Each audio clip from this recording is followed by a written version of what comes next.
our African gallery hasn't been fully updated in a while, and we wanted a way to do it, but we weren't sure how. I mean, we do have cool objects, we have really neat things to show, but we didn't know what people wanted to see and what people wanted to know. Imagine Africa was devised as a way of letting people tell us what they wanted to know, and that way we could incorporate it into an update of the African gallery. This is not a regular exhibition.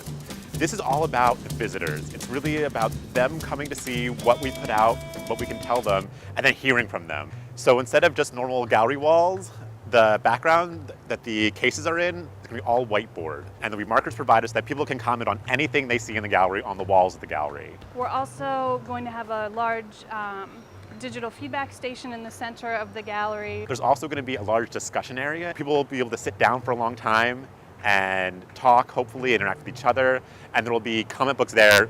The most important, perhaps, part of the project is we're going to have one table within the gallery that is just what did we miss. If someone really wanted to see an exhibit that just focused solely on music, they could write that up there. The 8 themes that we are doing for Imagine Africa are, we have Imagine the Divine, which focuses on religion.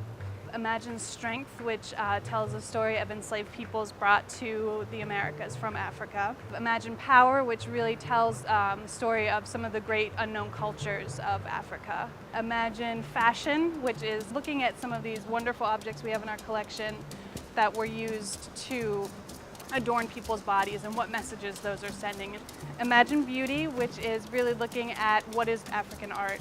Imagine Healing, which looks at traditional and contemporary healing methods being used in Africa. Imagine Changing, which is all about rites of passage and ways to commemorate those. And we also have Creating, Imagine Creating, which is really talking about process and about how we're doing sort of a case study of how one sort of object is created, but to use that as sort of a template for how things are made.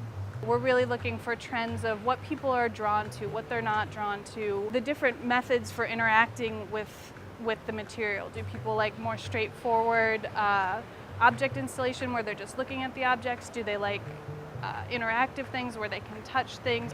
Everything that people do in the gallery is going to help us inform the new permanent exhibit. I don't know of any other museum that's on a project like this, where it really is about finding out what people want to know about a topic and then telling them. Not many museums will ask you what you want to know before showing it to you. So I think this will be an opportunity for people to tell us what they want to know and for us to incorporate it and kind of work together with our community.